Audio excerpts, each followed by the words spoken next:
हमर नकटी गाँव उजड़ गे रे,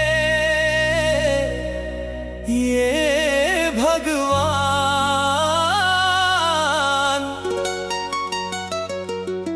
हमर नकटी गाँव उजड़ गे रे।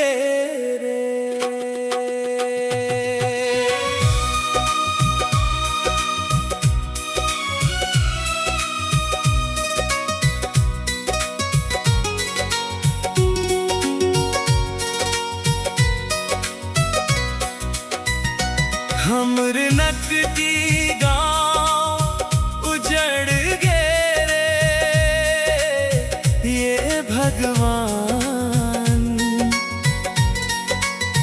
हमर नकटी गाँव उजड़ गे रे। घर उजाड़ के का विकास करही सरकार। गांव घर ला रौंद के का विकास करही सरकार। हमर नकटी गांव उजड़ गे रे, ये भगवान। हमर नकटी गांव उजड़ गे रे।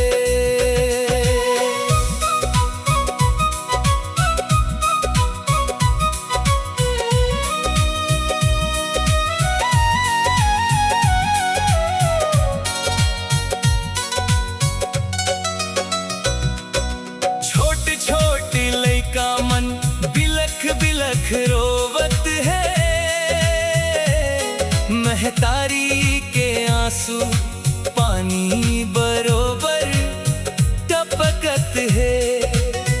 बहिनी मन के टूट गे सपना, रोवत रोवत दिन कटत है। बूढ़वा बाबा लाठी टेकत, अपन अंगना ला ताकत है। जिंदगी भर के जोड़े मया, छोड़त छोड़त रोवत है।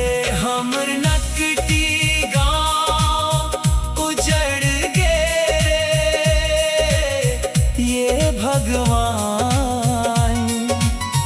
घर उजाड़ के का विकास करही सरकार।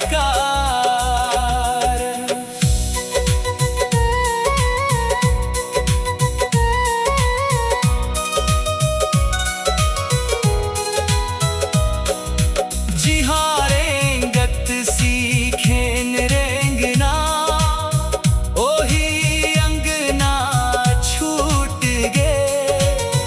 दाई दादा के मया के छैहा, आँखी के आगे टूट गे।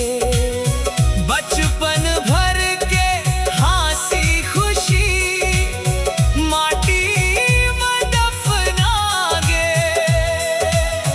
जियत जागत गाँव हमर एके पल में मिटा गे। हमर नकटी गाँव उजड़ गे,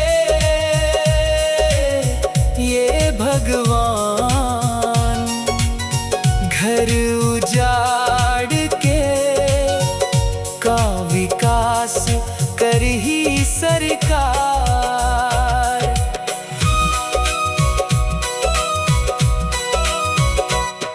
आषाढ़ सावन के दिन आगे, पानी झारी में कहाँ जाबो रे। छानी छप्पर नहीं रही गे अब, कौन छी हम मुड़ी लुकाबो रे। माटी छोड़े बर मजबूर हो गे, टूट गे मन के आस। घर उजड़े के पीरा लेके कैसे हमर नकटी गाँव उजड़ गे ये भगवान घर उजाड़ के का विकास करही सरकार। गाँव घर ला रौंद के का विकास करही सरकार। हंसत खेलत परिवार ला उजाड़ के का विकास करही सरकार।